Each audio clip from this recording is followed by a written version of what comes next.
Donc, il y a quand même des concordances, voilà, il y a quand même des similitudes où on peut avoir un peu d'opium, justement. Et justement, le meilleur opium que je pourrais avoir, ça serait un top market, halving et ETF. Là, ça serait ultime, les gars. Franchement, ultime pour pas mal de choses. Yep pas les gars, bienvenue dans la session de début de semaine. Donc comme à chaque fois, on va voir les scénarios passés et les potentiels scénarios futurs.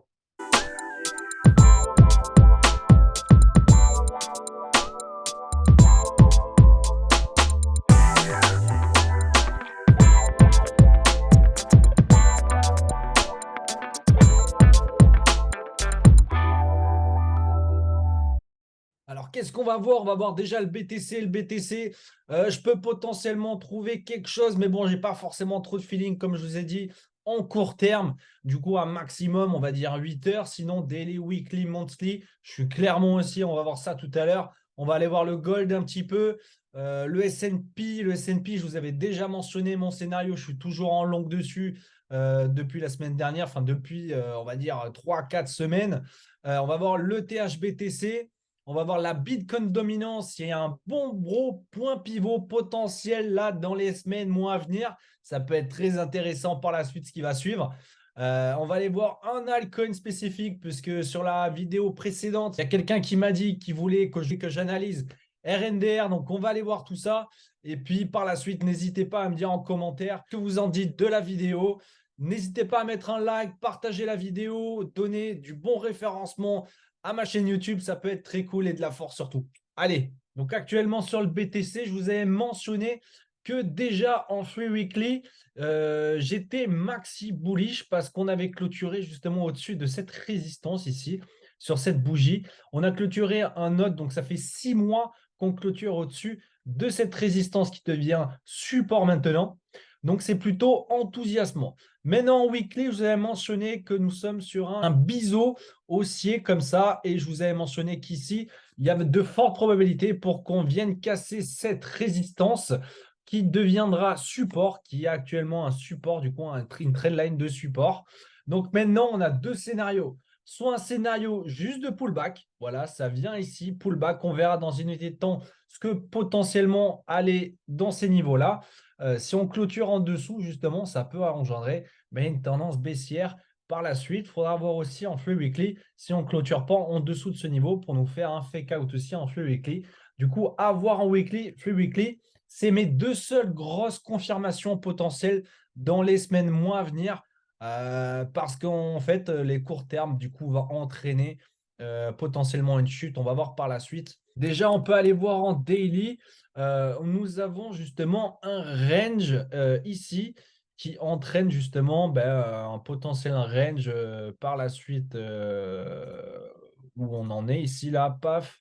Voilà, on est potentiellement sur une résistance, donc potentiellement voir une structure baissière.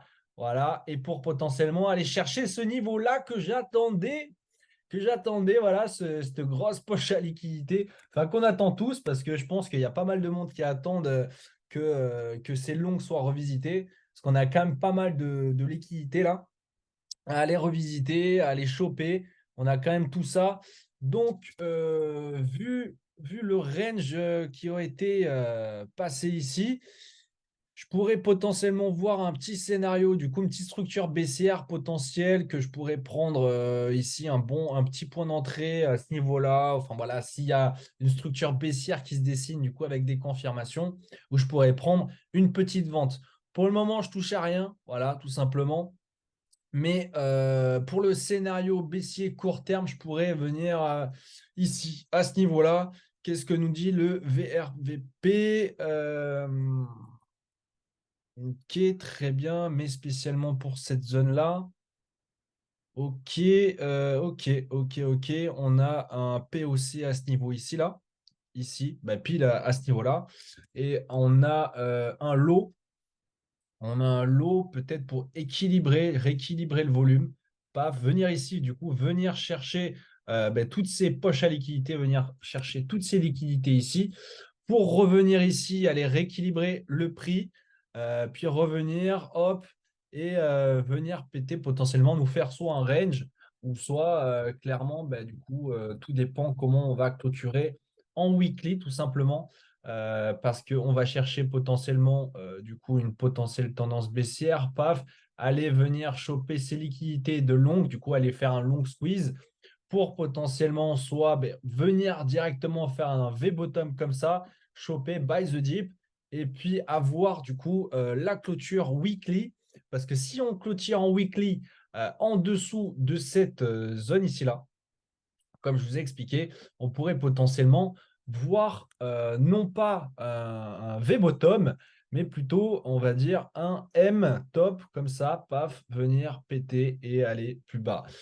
Donc, à voir potentiellement si on se trouve ici en bull trap ou tout simplement, nous allons nous faire un buy the dip ici à partir du moment où on ira franchir ces zones de liquidité. Mais clairement, moi, ce que j'attendrais actuellement, ça serait de voir potentiellement une vague de phase baissière comme ça. Donc, choper un point d'entrée ici pour choper une vente. Bien sûr, il peut carrément péter, mais dans tous les cas, s'il pète, moi, je ne le prends pas. Comme ici, je vous avais mentionné, c'était où? C'était ici, j'avais pris une petite vente. Et je vous avais mentionné que j'avais BE directement parce que c'était une zone critique. S'il pumpait, ben, j'allais me faire soit SL ou BE.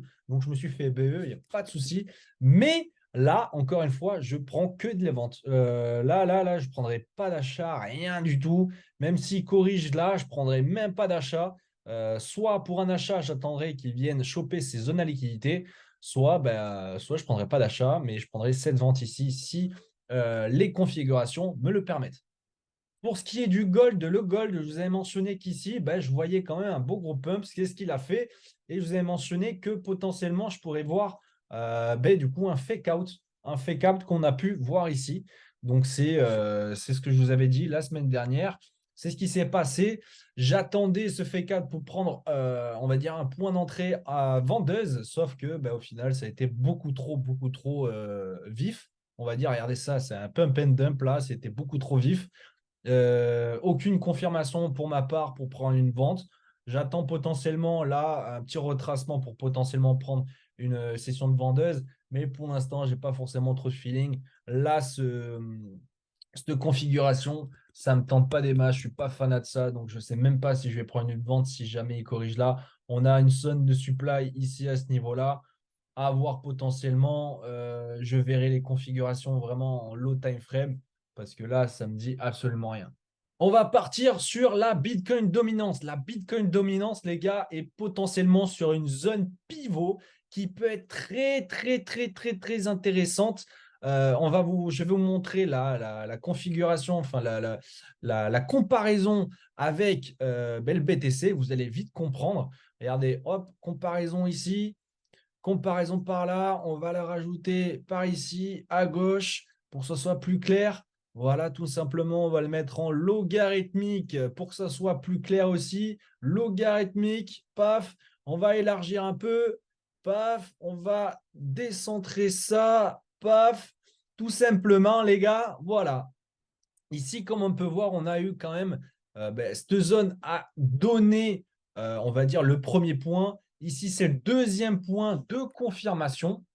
Et maintenant, on a le troisième point qui pourrait faire aussi son travail. Donc, avoir une baisse potentielle de la Bitcoin dominance qui pourra engendrer quoi? Ici, paf, plein bull run. Paf, ici, plein bull run. Bah voilà, tout simplement, ici, paf, plein bull run. Donc, potentiellement, voir quelque chose de très intéressant dans les semaines, mois à venir. Moi, franchement, ce que j'aimerais voir, tout simplement, ça serait un top market avec l'ETF qui est accepté et le halving. Ça serait vraiment le scénario le plus oufissime que je pourrais voir. Parce qu'en soi, ça sera le TF, ça sera buy the rumor et sell the news, hein. Franchement, s'il arrive et qu'il a accepté, je pense qu'il y aura. Et en plus de ça, il y a le halving. Imaginez la chose. Acceptation de l'ETF, des millions, bah, pas des millions, mais des milliers de personnes pourront investir dans le BTC. S'il n'est pas au top, ça veut dire quoi? Ça veut dire qu'ils auront une putain d'opportunité pour investir sur le BTC grâce à la Riffing et son ETF.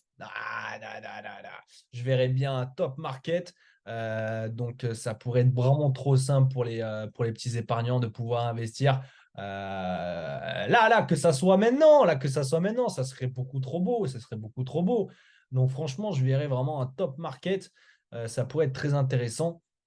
Et là, pour le coup, en plus court terme, moyen long terme, enfin moyen terme plutôt, on pourrait attaquer sur le monnaie flux, le flux de monnaie dans les cryptos. Ça va du BTC. Donc, comme on peut voir ici, on a un flux de BTC qui est dominant. Après, on ira voir le TH, comme on peut voir ici, ben, il est en déclin total. Le TH, le TH comparé au BTC, il est en déclin total.